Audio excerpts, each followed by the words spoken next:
Lieutenant General Adebayo Balogun had faced insurgents, political unrest, and enemies of the state. But nothing prepared him for a phone call from a public market in Ikieja. His daughter had been assaulted, and before sunrise, the law would no longer be enough. In uniform, he believed in order. In public, he defended the rule of law.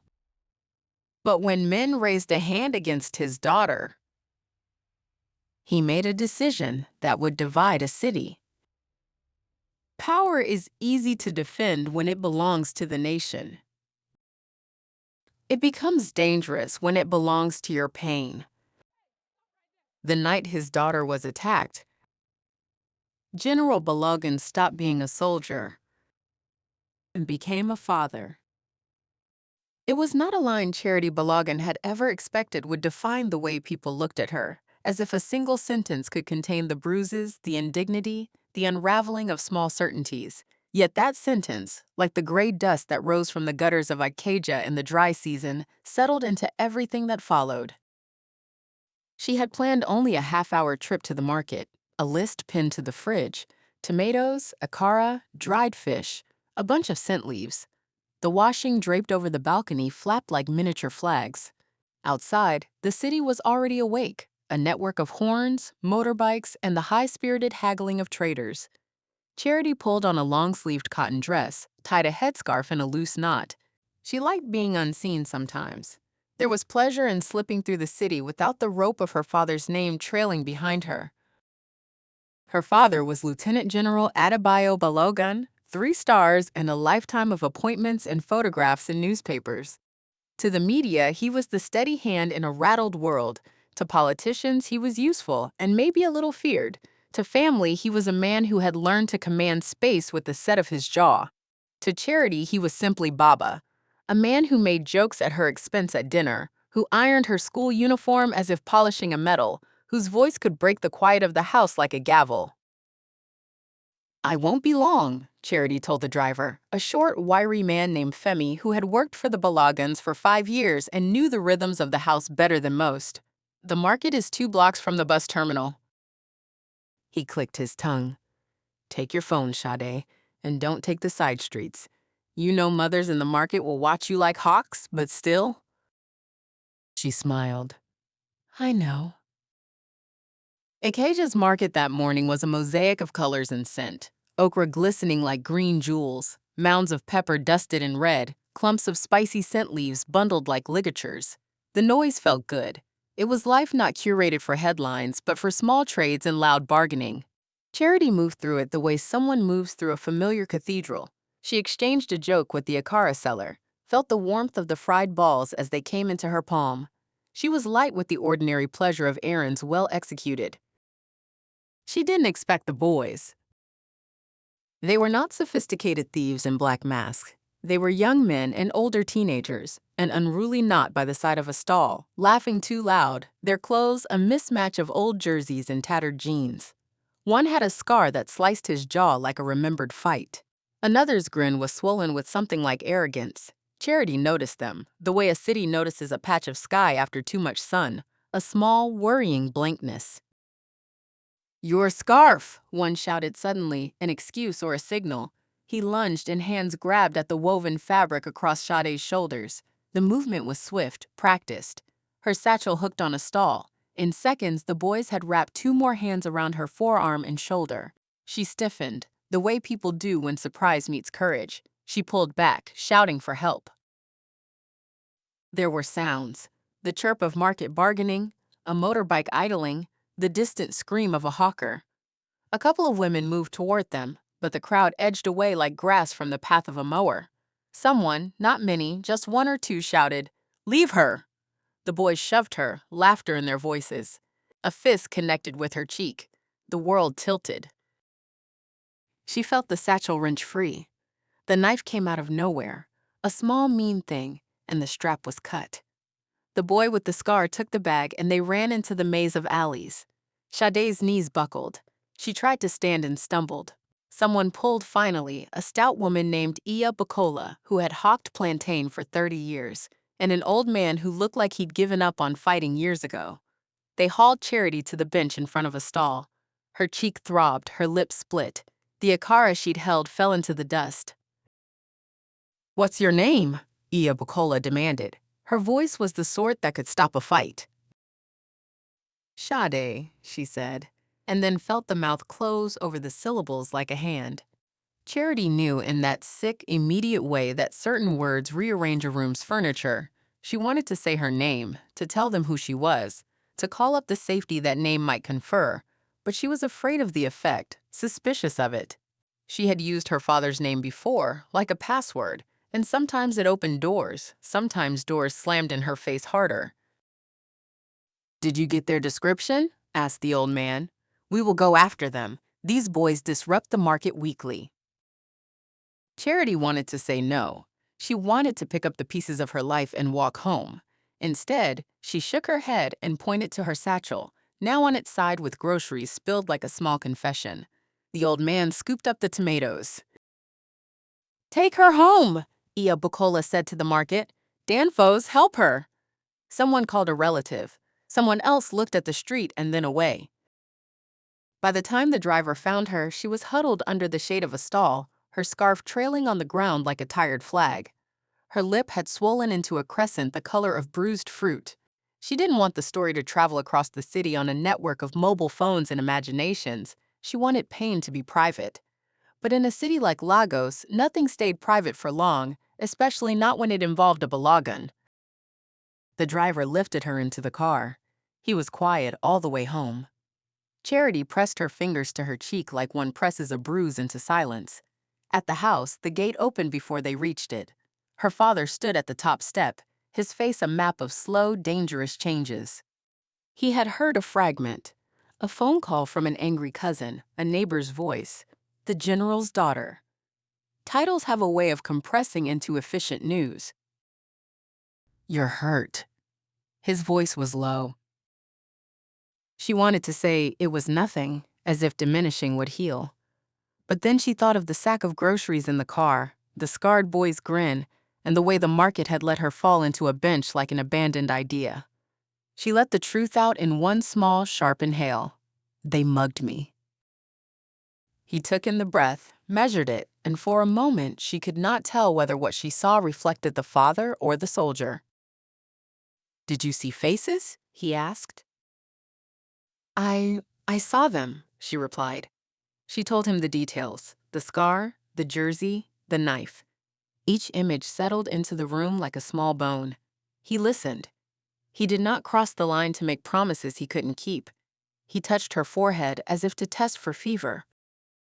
That evening, the house was lit with a peculiar kind of purpose. Men in uniform and plain clothes arrived.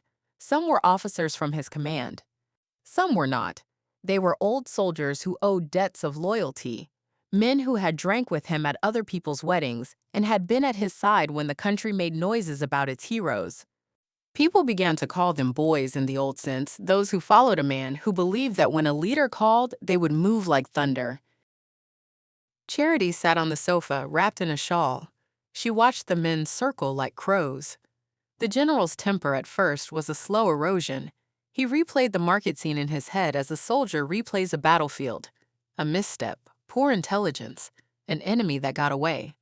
The city outside hummed.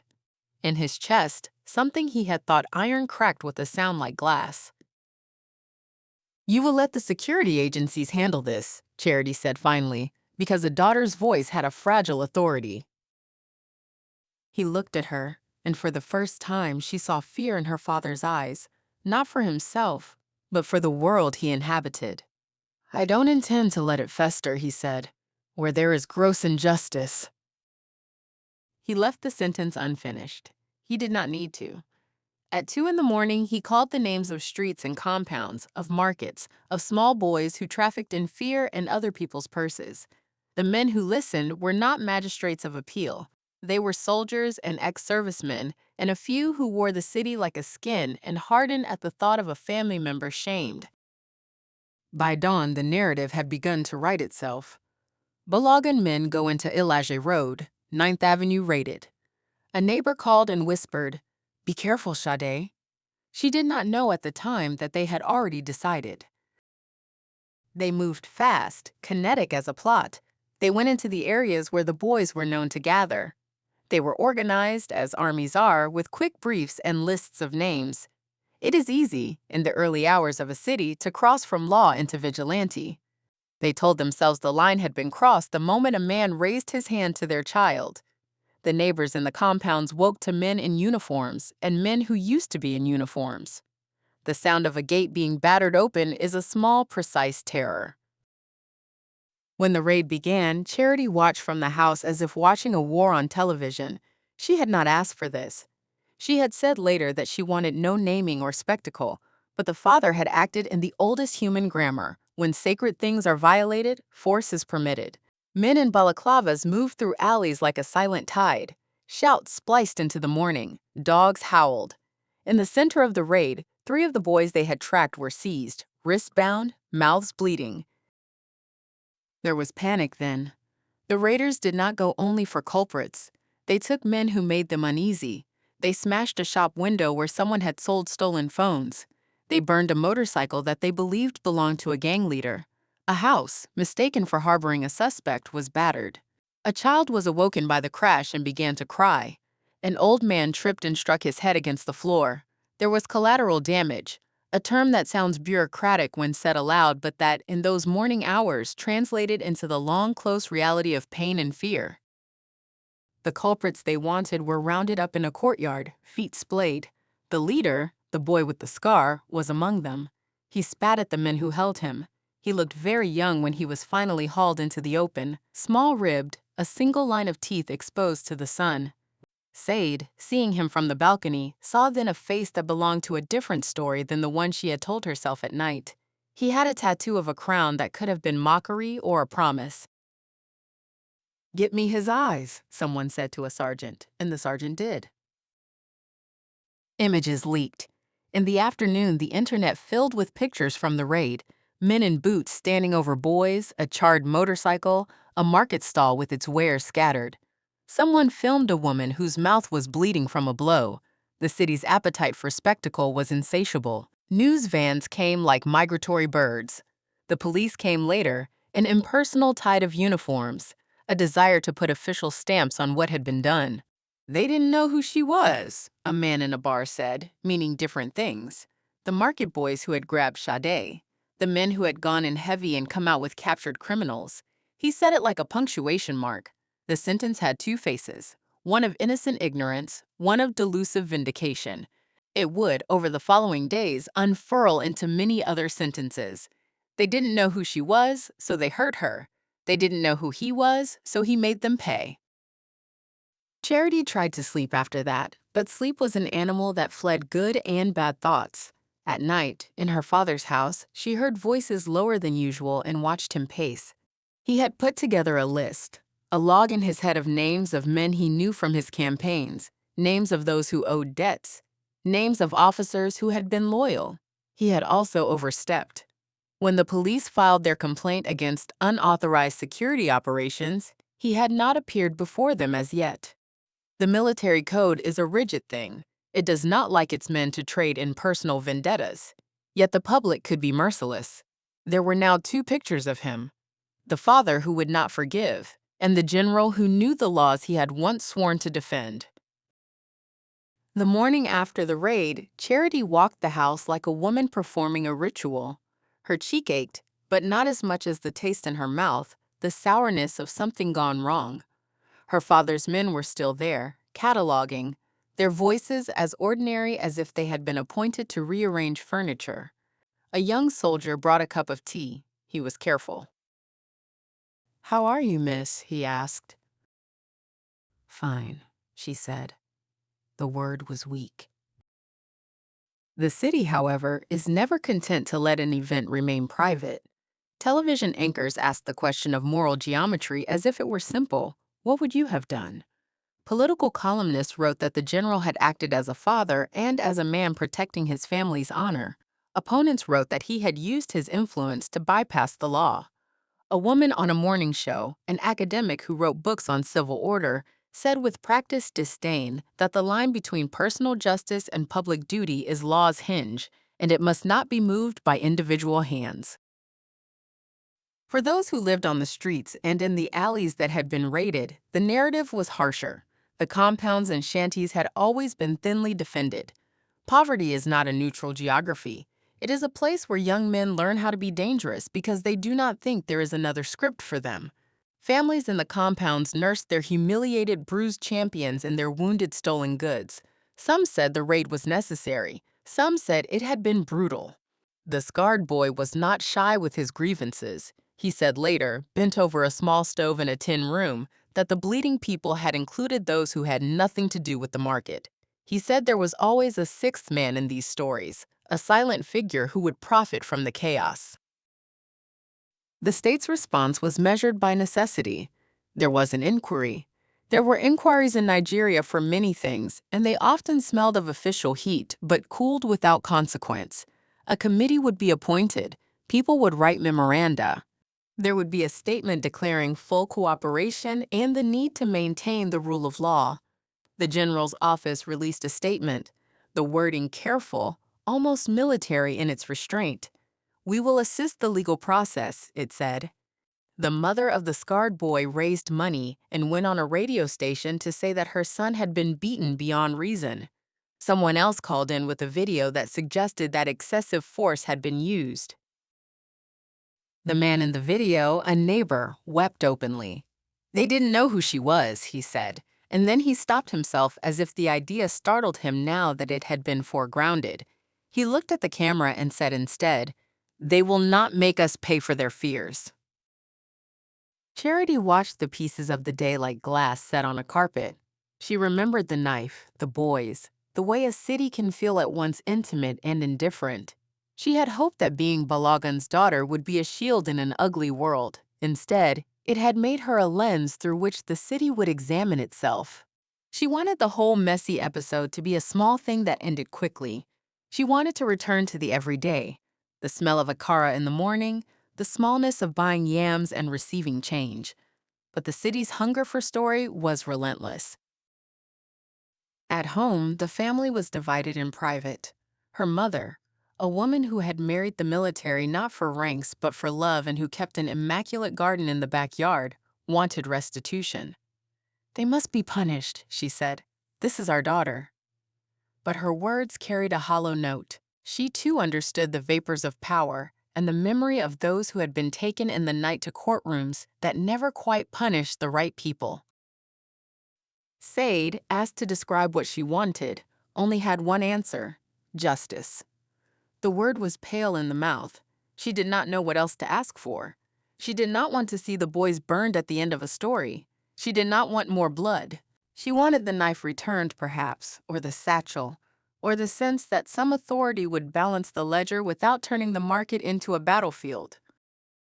The general's operations had arrested several of the boys. They were charged with robbery.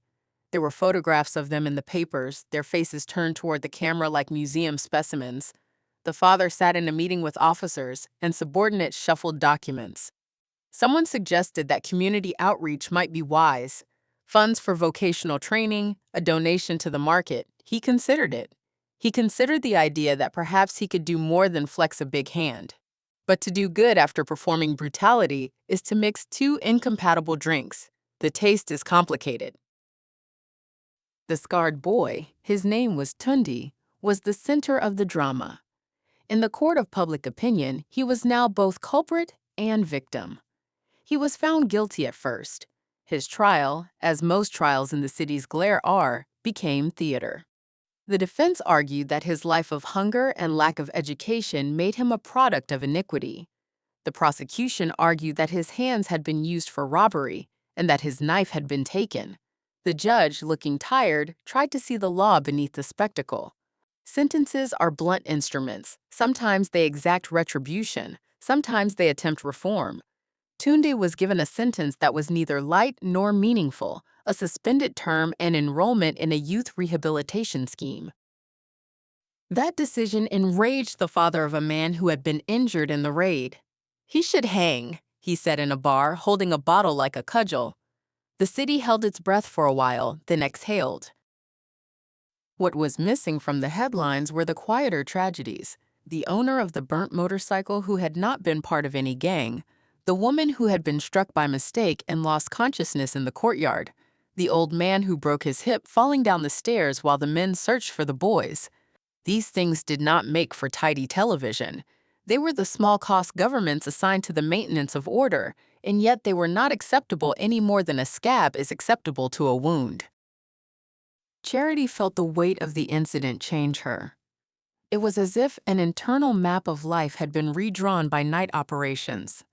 At work, she ran a small consulting firm that advised on community health projects. Clients asked her about security in tones that had nothing to do with empathy. At social events, people lowered their voices and asked her how her father was handling it. She felt spectated.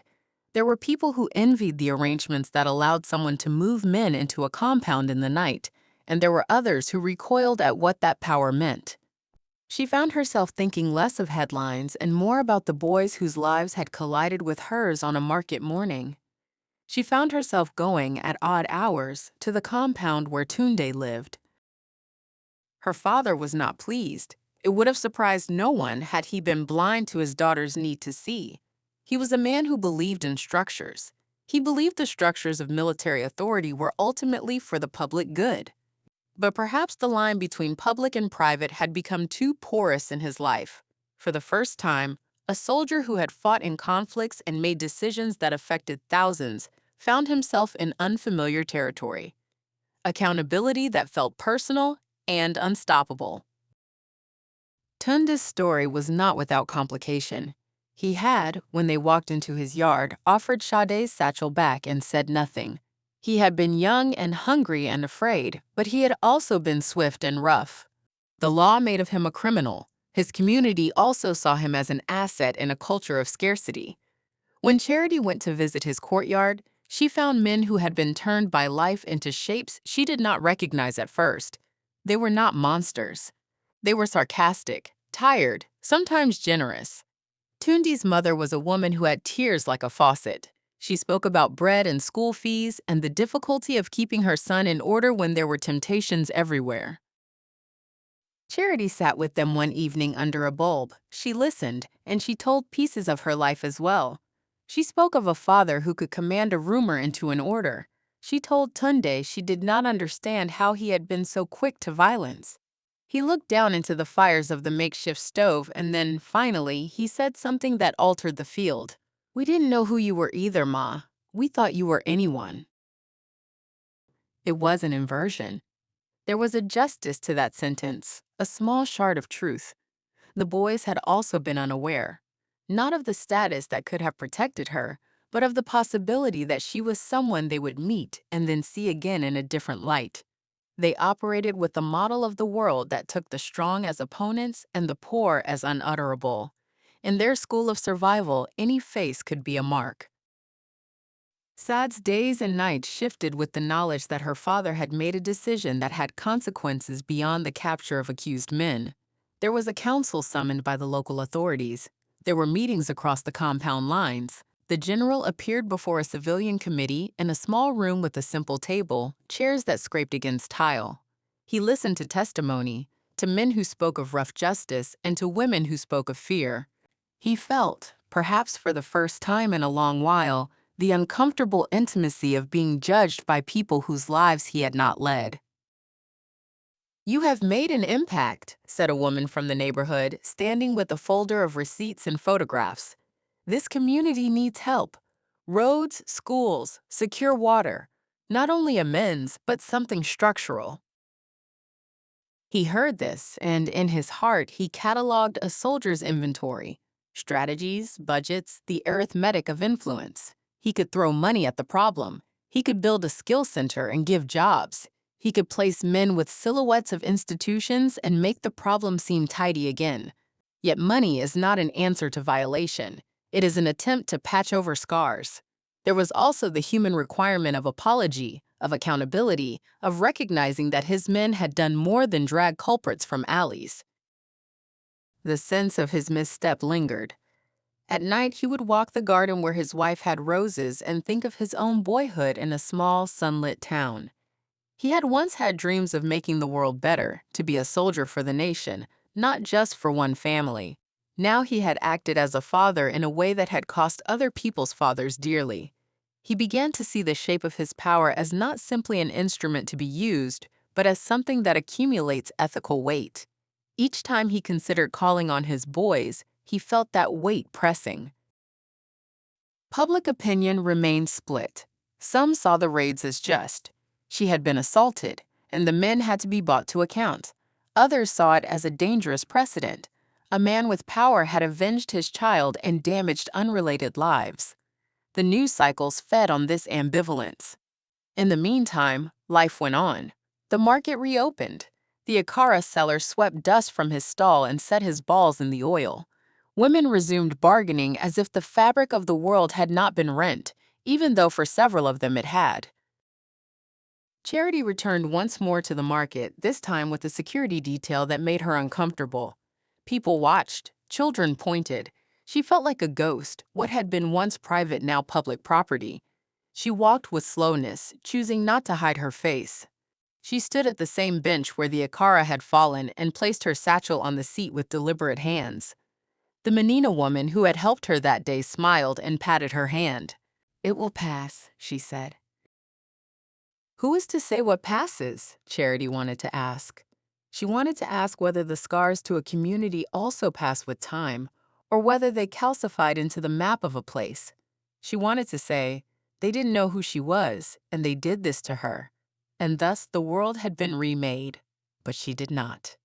She bought tomatoes, and the smell lifted momentarily like prayer. A year slow-pedaled past. The initial fervor faded. Political memory is shallow at times. The city's attention moved on to other things. The inquiry that promised to be dramatic reached a conclusion that sought to balance. The general made reparations, funds for a vocational program in the raided communities, money set aside for the repair of broken doors and windows, the establishment of a sit-at-home center to advise youths on opportunities. He stood at a press conference and read from a prepared statement. He expressed regret for the damage done. For many, regret read with a career man's cadence, heavy with experience but thin on contrition. Said, who had wanted simple justice, sat across the table and listened. She had grown quieter in the years since the men had lunged for her scarf. She had resumed work. She had also begun to volunteer in the program funded by her father, teaching courses in entrepreneurship to boys who might otherwise slip into cycles of petty crime. She knew, intimately now, that criminality is not an individual failing, but frequently a communal wound. She met Tundi a few times during those classes. He spoke haltingly about plans. He had a tentative trust in speeches about jobs. The motorcycle owner had his bike returned to him, unrepaired. The old man with the hip had surgery on the state's account. People in the community had different stories to tell about the general. One woman, her fingers stained from making bread, said, "He came with a big stick and he left back a small gift, but I don't know if it pays for the small things." She laughed, but the laugh was hollow.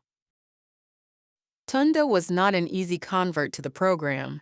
He was wary of promises that had few institutional teeth. He had seen benefactors before, men who would set up centers and then vanish. But he did learn to work with metal. He found the rhythm of a lathe as soothing, the world reduced to measured playing and turning. He repaired the motorcycle's chain at first, then learned to make frames for windows.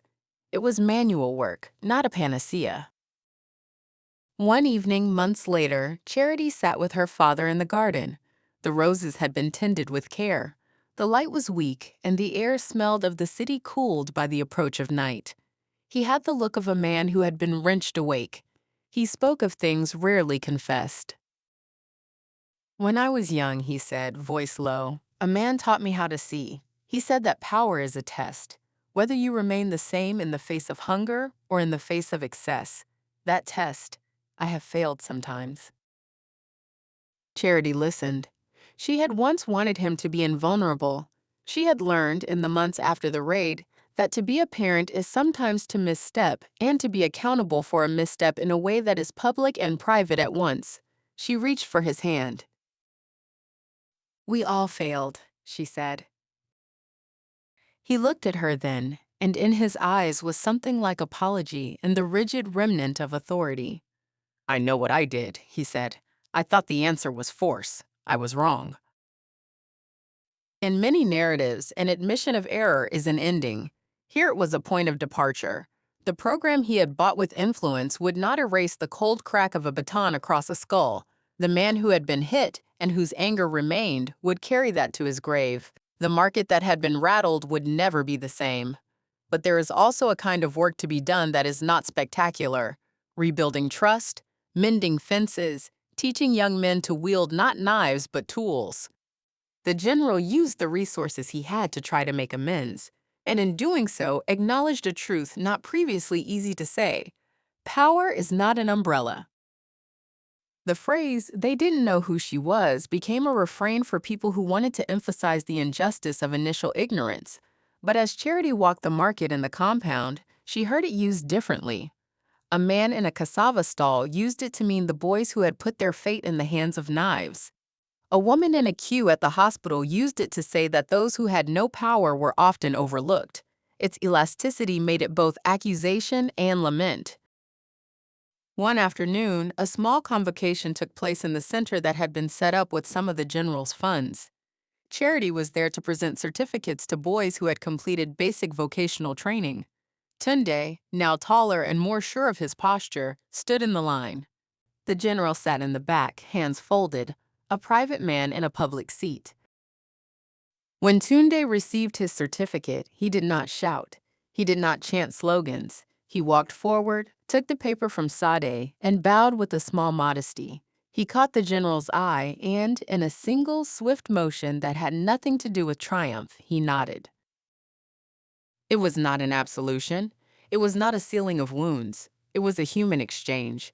A young man recognizing the possibility of a path, and an old soldier seeing in a younger person the potential to change his mind. "People didn't know who she was," Charity said in her closing remarks at the event, and then she paused, because she did not want the line to be an incantation for further division. She continued, "But perhaps," she said, voice steady, "we must learn to know each other. To name names is not always to protect. To be known is not always to be saved. But to look is to begin." After the crowd dispersed, the general walked to the microphone unauthorized and said one thing that made viewers lean forward. "I thought I would be the shield. I have been taught that a shield can sometimes become a cage. I will not use force in my private grievances again. I will work with the law and with compassion." It was small by the standards of headlines, but it was vast in the House. A man willing to say he had misused force and to dismantle his patterns is not a frequent sight. The general's public words, though criticized by some, were a quiet victory for those who believed in the possibility of reform. Years later, the memory of the morning at the market would be told differently depending on who repeated it. For Charity, it remained a stubbed toe in the long march of life, a personal assault transformed by force and then by politics into a community's reckoning. For Tunde, it was a moment when a life could have gone either way. One path to a life of criminality, one path to a life of workmanship. For others, it was a cautionary tale about what power can do when it acts without care. They didn't know who she was, and they did this to her. The line would sometimes be said with a sense of righteous wrongness, but in the neighborhoods where the raid had left smudges of memory, people liked to add a small tag. And when he answered, they didn't know who he was either. It is an old truth that violence begets violence, and that retribution can widen the circle it seeks to narrow.